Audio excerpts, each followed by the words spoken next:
Shalom Bapak Ibu Saudara. Kita teruskan renungan kita mengenai rumah doa bagi segala bangsa dan sekaligus kita menutup ya, ini sudah yang ketujuh ya. Dan kita ambil satu kesimpulan dulu lah ya. Kita lihat dulu kasus-kasus yang sudah kita bahas, kemudian kita ambil nanti praktisnya bagaimana ini kebenaran mengenai rumah doa bagi segala bangsa ini. Nah, kita coba dulu mengulang ya kasus Yakub itu rumah doa, kasus Yakub itu rumah Tuhan itu adalah ini pengertian dasar ya, dan itu harus jangan dihapus ya pengertian dasar. Pengertian yang lain harus menambah di atasnya. Pengertian dasarnya pertama, rumah Tuhan itu adalah penyatuan sorga dan bumi ya. Yang pertama, tangga itu adalah Yesus sebagai anak manusia. Yang kedua, dalam rumah Tuhan ada janji, olehmu dan seluruh keturunanmu semua kaum akan mendapat berkat ya. Kemudian rumah doa itu dalam kasus Yakub itu adalah batu-batu yang tersusun ya sebagai tugu, yaitu tersusun, tapi batu yang jadi bantal kepala Yakub itu batu penjuru, yaitu Yesus Kristus ya. Kita batu-batu hidup bertumpuk tersusun ya di atasnya. Oke. Itu kasus Yakub. Nah, sekarang kasus Musa, kasus orang Kristen Ibrani, kasus Rasul Yohanes yang tulisan itu semua, kita tahu bahwa rumah doa itu adalah ada di luar perkemahan dunia kekristenan atau dunia keagamaan, dunia umat Tuhan keagamaan umat Tuhan pada waktu itu ya. Karena mereka sudah jatuh dalam penyembahan berhala, baik kasus Musa itu anak lembu emas, maupun kasus yang orang Ibrani itu mau kembali kepada Yudaisme, maupun kasus yang Rasul Yohanes itu tiga ajaran palsu itu ya, Jebel, Biliam, dan Nikolaus. Jadi rumah Tuhan ada di luar ya perkemahan dunia keagamaan umat Tuhan ya. Nah, kemudian ada kasus malam terakhir Yesus itu, kita tahu rumah Tuhan itu atau rumah Bapa itu adalah batin orang percaya. Di sanalah Bapa, Tuhan Yesus, dan Roh Kudus sebagai keluarga sejati berdiam ya. Nah, ini harus dipegang dulu ini ya. Dan Yesus janji, kamu akan melakukan pekerjaan lebih besar daripada yang kukerjakan ya. Oke. Kemudian kita kembali teks kita sebagai penutup ini ya. Yesaya 56. Dikatakan di sini ya. Coba dulu saya baca dulu ya ayat yang ketujuh ini aja ya. Aku akan atau bagian bawah ya. Kalimat bawah aja. Sebab rumahku akan disebut rumah doa bagi segala bangsa. Ingat ya, rumahku itu batin kita ya, batin keluarga kita, itu juga itulah rumah doa bagi segala bangsa. Jadi coba perhatian ya. Kenapa disebut rumah doa? Karena doa itu fellowship ya, bicara kita ya, kita yang menyampaikan sesuatu, Tuhan juga menyampaikan sesuatu. Jadi fellowship. Karena memang dalam keluarga sejati itu fellowship yang diutamakan. Yesus itu bicara di malam terakhir itu sangat menekankan fellowship, koinonia. Tidak ada bicara sama sekali ungkapan Uranus, sorga itu tidak ada ya. Pasal 13, 14, 15, 16 tidak ada sedikit pun itu bicara. Yesus tidak bicara sorga, nggak penting sorga itu. Yang penting fellowship ya, hubungan antara kita, batin kita, keluarga kita itu termasuk dengan keluarga sejati itu, yaitu Bapa, Anak, dan Roh Kudus. Itu ya, makanya disebut rumah doa. Baru kenapa disebut bagi segala bangsa?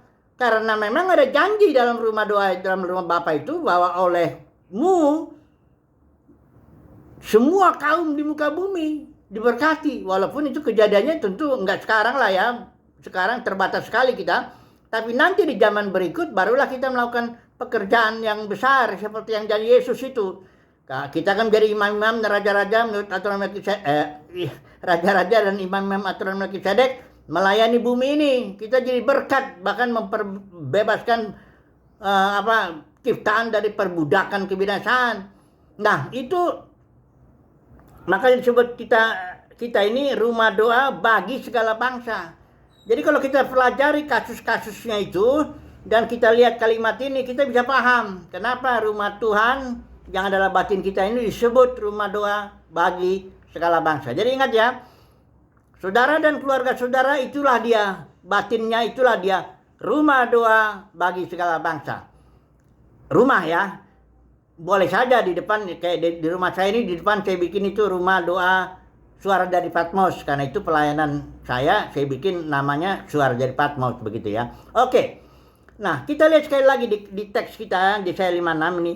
Ini kondisi ketika Tuhan bicara rumah doa bagi segala bangsa. Kondisi pemimpin kita tahu ini. Mereka tuh kayak anjing-anjing pelahap, tidak tahu kenyang.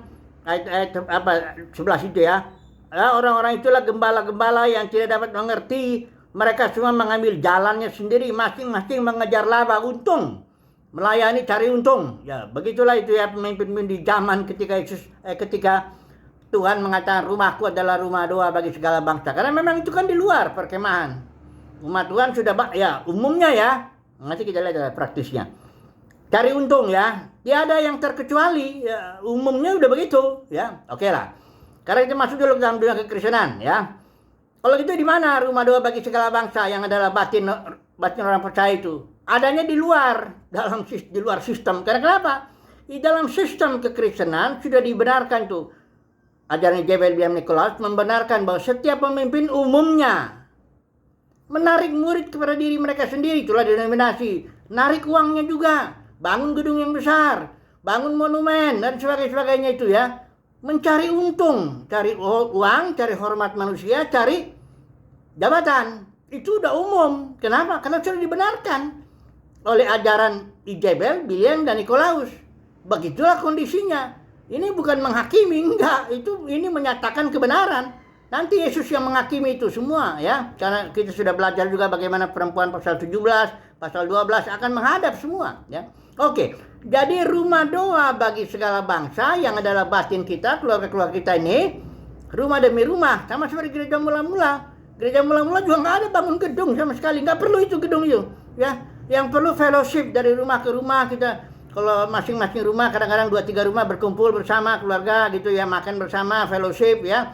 Udah gitu nyampaikan saling membangun lah, intinya saling membangun lah.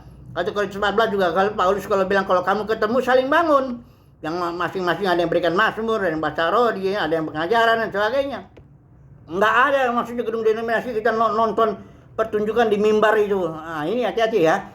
Saudaraku ya, dalam Matius 23 teguran Yesus kepada para pemimpin agama itu satu istilah yang diulang-ulang oleh Yesus. Barangkali udah 7 atau 8 Tuhan.